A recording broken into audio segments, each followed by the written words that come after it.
Assalamualaikum warahmatullahi wabarakatuh.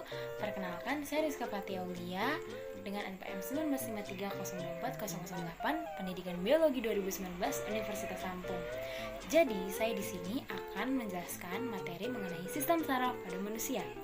Sebelum kita masuk ke sistem saraf, ada baiknya kita kenalan dulu nih. Sebenarnya apa sih sistem saraf itu? Jadi, saya akan menjelaskan beberapa, tapi kita lihat dulu gambarnya. Nah, jadi seperti ini. Ini adalah gambar dari sistem saraf yang selama ini menghuni tubuh kita. Dia bentuknya seperti benang-benang yang tidak beraturan seperti ini.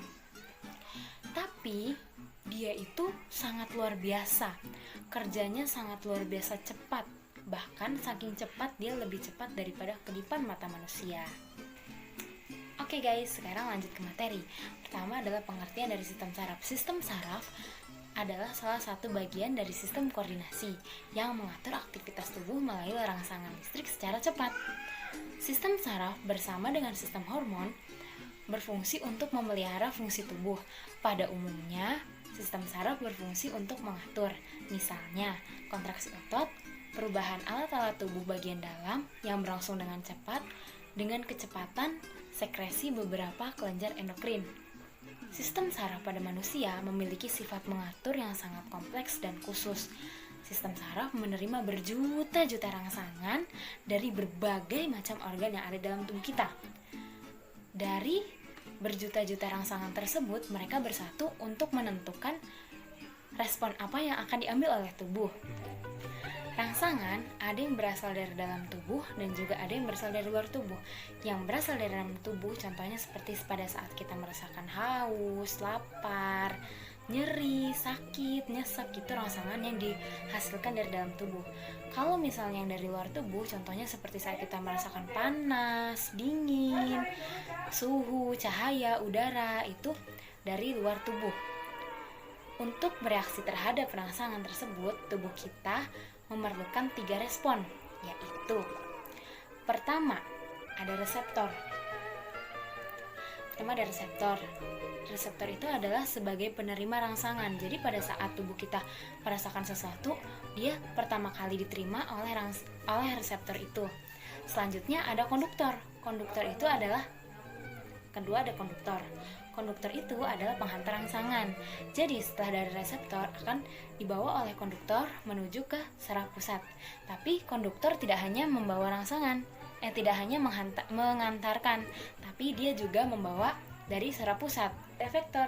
Efektor itu adalah organ yang bereaksi saat kita menerima rangsangan. Jadi setelah dari reseptor ke konduktor, konduktor ke efektor, seperti itu. Selanjutnya adalah bagian-bagian sel saraf. Bagian-bagian sel saraf itu ada dendrit, badan sel, akson, dan sinapsis. Yang pertama, dendrit. Dendrit adalah serabut sel saraf yang pendek tapi bercabang. Dendrit berfungsi untuk menerima dan menghantarkan rangsangan ke badan sel. Nah, jadi setelah kita mendapatkan rangsangan akan diterima oleh si dendrit, lalu dari dendrit ke badan sel. Nah, selanjutnya yang kedua itu ada badan sel. Badan sel itu bagian yang paling besar dari sel saraf. Badan sel berfungsi untuk menerima rangsangan dari dendrit. Akson ini disebut juga dengan neurit, merupakan serabut sel saraf juluran dari sitoplasma yang panjang. Berfungsi menghantarkan rangsang. Di dalam akson terdapat beberapa sel lagi, yaitu ada myelin. Ada myelin, bagian saraf yang berfungsi untuk melindungi akson dan memberi nutrisi. Jadi si myelin ini melindungi saraf dan memberikan nutrisi. Terus selanjutnya ada sel Schwann, yaitu merupakan penunjang sel saraf berupa lemak yang berfungsi menghasilkan selubung myelin. Nah, ini penunjang sel saraf. Nah, dia ada lemak yang menghasilkan selubung myelin. Selanjutnya yang terakhir adalah nodus Renvier. Nodus Renvier ini yang berperan penting karena dia yang mempercepat jalannya rangsangan. Setelah akson, ada yang dinamakan sinapsis. Sinapsis ini adalah pertemuan antara ujung akson di sel saraf satu dan ujung dendrit di sel saraf lainnya, atau disebut juga penghubung antara neuron satu dengan neuron lainnya. Jadi si akson ini adalah jembatannya atau penghubungnya. Klasifikasi sel saraf. Berdasarkan fungsinya, klasifikasi sel saraf dibedakan menjadi 3. Yang pertama, neuron sensorik. Yang kedua, neuron motorik. Yang ketiga, neuron interneuron. Neuron sensorik disebut juga dengan efferent atau penghantar. Jadi, dia akan menerima rangsang yang datang kepada tubuh atau panca indera, lalu dirubah menjadi impuls atau rangsangan, dan kemudian dikirim ke otak. Dari otak, dia akan membawa ke saraf pusat dan sumsum tulang belakang, lalu menuju ke otot. Selanjutnya, yang kedua itu ada neuron motorik atau disebut juga dengan si penyampai. Jadi, neuron motorik ini berfungsi untuk menyampaikan rangsangan dari saraf pusat ke penerima. Selanjutnya, yang ketiga itu ada neuron interneuron atau disebut juga dengan saraf penghubung. Nah, neuron interneuron ini banyak ditemukan di otak dan sumsum tulang belakang. Dia akan menghubungkan neuron sensorik dan neuron motorik. Berdasarkan bentuknya, sel saraf dibedakan menjadi 3. Ada saraf multipolar, ada saraf bipolar, dan ada saraf unipolar. Saraf multipolar memiliki 1 akson dan 2 dendrit, tetapi bisa juga lebih. Contohnya ada di saraf motorik, pada otak dan sumsum tulang belakang. Saraf bipolar memiliki 2 jaluran yang terdiri dari dendrit dan akson, misalnya reseptor telinga, mata, dan hidung. Jadi, di reseptor mata, telinga, dan hidung ini, dia bentuknya adalah saraf bipolar. Sedangkan di sumsum tulang belakang dan otak itu bentuknya multipolar.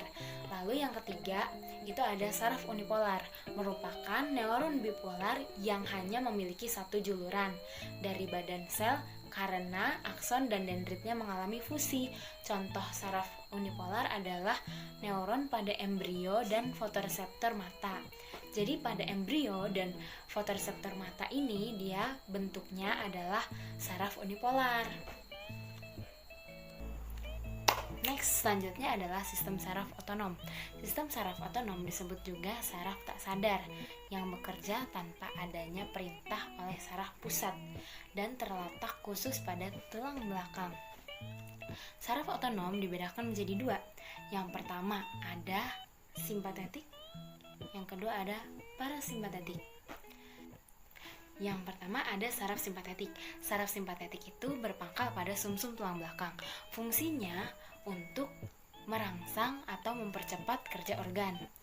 Selanjutnya yang kedua ada saraf parasimpatetik. Saraf parasimpatetik biasa berpangkal pada sumsum lanjutan. Fungsinya untuk menghambat atau memperlambat kerja organ. Impuls saraf. Impuls saraf adalah pesan yang diterima oleh reseptor atau tubuh dari lingkungan luar, atau impuls saraf bisa disebut juga dengan rangsangan. Kemudian dibawa oleh neuron atau serangkaian pulsa elektrik yang mempelajari serabut saraf. Contoh impuls saraf itu seperti perubahan suhu, tekanan, aroma, bau, suara, rasa, dan berbagai macam lainnya. Impuls yang diterima oleh reseptor dan disampaikan ke efektor kemudian dapat menyebabkan terjadinya gerakan. Jadi si impuls ini yang akan menyampaikan ke efektor dan membuat tubuh kita bergerak. Nah, gerak ini dibedakan menjadi 2. Ada gerak sadar dan juga ada gerak tidak sadar. Gerak sadar itu biasanya terjadi karena kesadaran kita atau kemauan kita. Contohnya pada saat kita ingin belajar, mengambil buku, mengambil pensil, itu terjadi saat dalam keadaan sadar. Kalau gerak tak sadar itu contohnya seperti disebut juga dengan gerak refleks. Contohnya seperti pada saat kita menginjak paku, menginjak beling, maka kita akan mengalami refleks atau biasanya mengangkat kaki. Seperti itu. Nah, gerak refleks dia ini penyampaiannya tidak melewati otak, tapi dia langsung